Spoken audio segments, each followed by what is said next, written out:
Pemilik toko ini nggak pernah bolehin orang berkulit hitam bawa tas masuk ke dalam tokonya. Ternyata karena ini guys.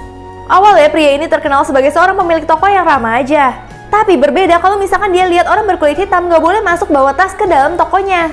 Karena dia curiga kalau misalkan pria ini bakal mengambil barang miliknya di toko. Bahkan kalau misalkan dia mau belanja bakal diliatin kayak gini terus. Nah, lebih parah lagi ketika cowok ini mau bayar, dia memakai kartu dari perusahaannya, tapi dia bilang nggak mungkin kamu bekerja di perusahaan ini. Perusahaan ini yang membantu supermarketku, jadi nggak mungkin orang kayak kamu tuh bekerja di sini. Dan pemilik toko ini kaget banget karena tiba-tiba kotak amalnya tuh hilang. Dia udah yakin banget kalau misalkan pria ini yang ambil. Dan ternyata yang cowok ini lakuin bener-bener bikin kaget banget. Akhirnya dia marah-marah terus ke pria ini dan menuduh kalau misalkan pria ini akan mengambil barangnya. Nah, pas dia marah-marah, ternyata pelanggan yang dia baik-baikin yang ngambil uangnya dia. Di situ dia bener-bener nyesel banget lah berprasangka buruk sama pria ini. Dan lebih kaget ya pria ini kasih tahu siapa dia sebenarnya. Dia itu adalah orang yang sangat berpendidikan dan bahkan dia mempunyai perusahaan yang membiayai supermarket tersebut. Jadi lebih tepatnya dia itu adalah bos yang punya toko tersebut. Nah, akhirnya saat yang punya toko itu tahu, dia benar-benar malu banget. Tapi sayangnya pria ini udah kecewa banget sama pemilik tokonya dan dia akan mencabut dana bantuan yang diberikan perusahaannya ke toko tersebut. Tapi walaupun pemilik tokonya udah minta maaf, semuanya udah terlambat. Ayah ini maksa pasang kamera tersembunyi di kamar anaknya. Ternyata untuk ini guys, kalian harus nonton sampai habis. Jadi kisahnya anak ini bernama Susan, yang dia itu nggak pernah dibolehin pacaran sama ayahnya. Waktu ayahnya lagi pergi, dia langsung bawa pacarnya ke dalam rumahnya. Tapi tiba-tiba itu semua ketahuan sama ayahnya, dan ayahnya langsung masuk ke kamar dia, buka lemari, dan ketahuan tuh ada cowok. Sejak saat itu, ayahnya pasang kamera tersembunyi supaya bisa mantau Susan di kamarnya. Nah, itu ngebuat Susan tuh benar-benar nggak nyaman banget. Sampai akhirnya Susan nggak nyaman banget, tapi ayahnya bilang kalau misalkan dia bisa dapat nilai bagus, ayahnya akan mencabut kamera tersembunyi dari kamarnya dan bahkan Susan bisa pacaran. Akhirnya Susan benar-benar senang banget, dan dia langsung berusaha banget supaya dia dapat nilai bagus.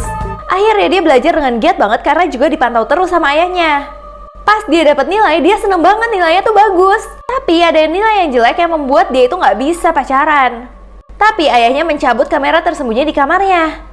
Namun yang aneh, Susan malah kangen sama kamera tersembunyinya. Cowok ini punya cita-cita untuk nikahin nenek-nenek kaya supaya dia itu bisa sukses. Tapi akhirnya ini malah kaget banget guys.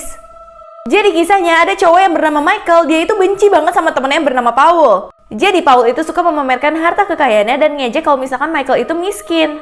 Nah setelah itu Michael langsung berambisi banget kalau misalkan dia harus mempunyai duit yang lebih banyak daripada si Paul. Terus Michael mikir kalau misalkan dia harus nikahin nenek-nenek kaya yang janda. Setelah itu dia cari nama-nama di internet. Nah keluarlah nama nenek Elizabeth ini. Setelah itu dia langsung janji bertemu dengan nenek itu, bilangnya ke asistennya dia itu mau wawancara.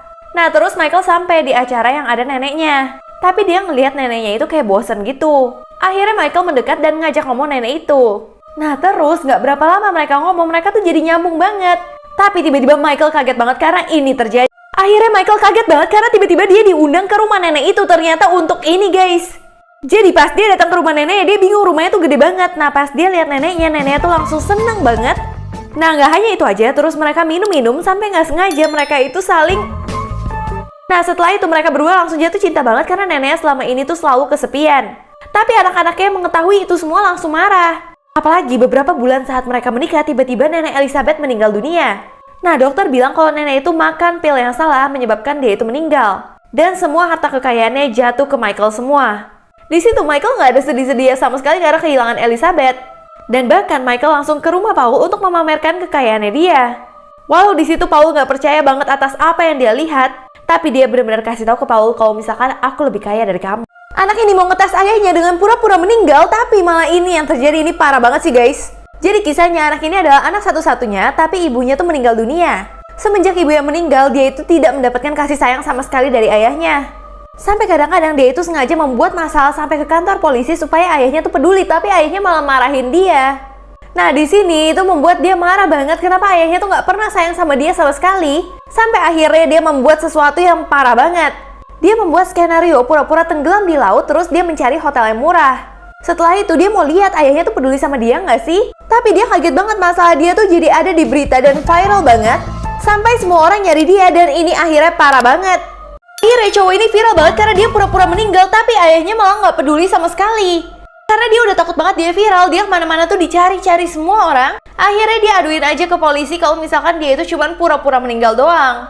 Nah, setelah itu polisi langsung mengantarkan dia ke ayahnya. Di sini ayahnya malah nggak peduli sama sekali, malah marah-marah ke dia, bilang kalau misalkan dia itu memalukan. Nah, karena anaknya merasa udah deh kayaknya ayahnya tuh udah nggak sayang lagi sama dia, akhirnya dia kabur aja dari rumah dan dia mencari pekerjaan baru padahal dia masih berumur 18 tahun doang. Tapi dia tetap berusaha sampai akhirnya dia lulus kuliah dan dia bertemu dengan seorang cewek yang dia sayang banget. Dan juga dia akhirnya memutuskan untuk menikah dan punya anak. Tapi dia akan menyayangi anaknya nggak seperti apa yang ayahnya lakukan ke dia.